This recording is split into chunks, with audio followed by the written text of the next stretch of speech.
नमस्कार, मी रमा. स्वागत आहे तुमचं रमास रेसिपीमध्ये. आजच्या व्हिडिओमध्ये आपण ठेचा करणार आहोत. त्याचबरोबर आपण पराठा सुद्धा करणार आहोत. तर हा पराठा आपला असणार आहे ठेचा पराठा. ज्यांना झणझणीत खाण्याची सवय आहे आणि ज्यांना ठेचा आवडतो ना, त्यांना हा ठेचा पराठा खूप आवडेल.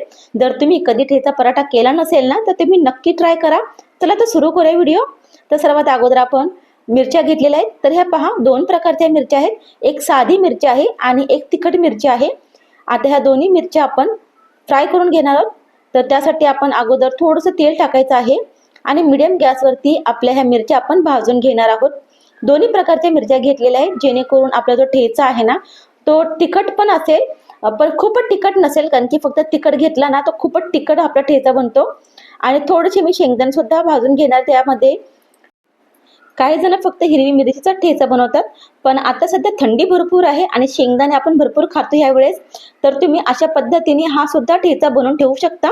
खूप टेस्टी लागतो. ते इथे शेंगदाणे सुद्धा आपले छान असे भाजले गेलेले आहेत. खूपच जास्त करपवायचं नाही. आता आपण गॅस स्लो केलाय आणि आपण त्यामध्ये 10 ते 12 लसणाच्या पाकळ्या सुद्धा टाकायच्या आहेत आणि त्या सुद्धा आपण परतून घेणार आहोत. लसूण सुद्धा आपण छान असं परतला ना, की त्याच्यामुळे ना ठेच्याला खूप छान टेस्ट येते.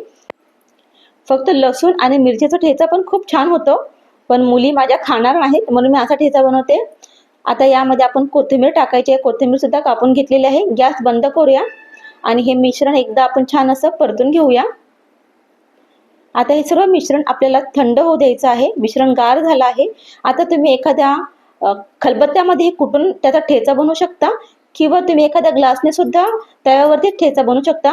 पण झटपट मी करणार आहे, त्यासाठी आपण एका मिक्सरच्या भांड्यामध्ये हे सर्व मिश्रण काढून घ्यायचं आहे.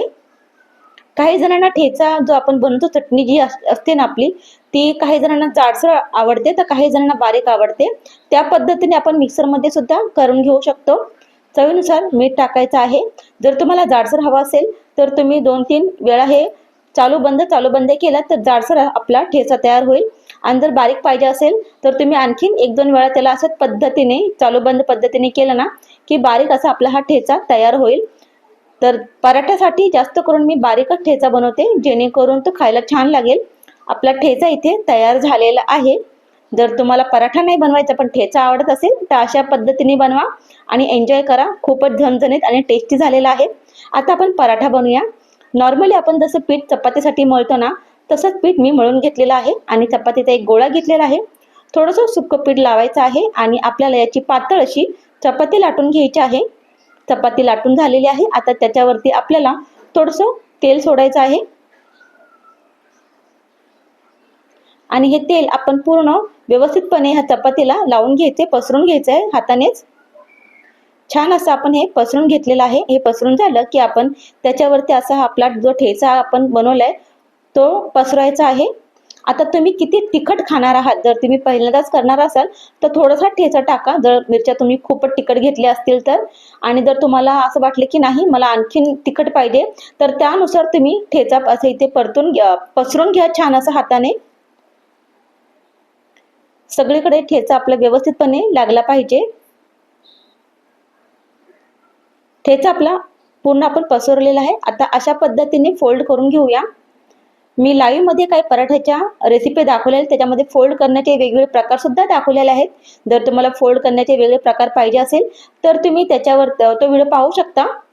आणि अशा पद्धतीने याला आपल्याला रोल करायचं आहे आणि असं दुमडून घ्यायचं खालच्या साईडला.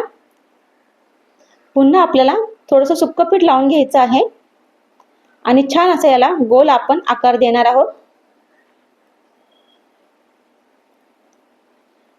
तर छान असा आपला हा पराठा लाटून तयार झालेला आहे. आता आपण एक तवा गरम करायला ठेवला होता. तवा गरम झाला की थोडंसं तेल सोडायचं आहे आणि आपला हा पराठा आपण छान असा भाजून घ्यायचा आहे. मिडियम गॅसवरती दोन्ही बाजूला आपण पराठा भाजून घेणार आहोत. तुम्ही कधी ठेचा पराठा बनवला की नाही ते कमेंटमध्ये नक्की सांगा.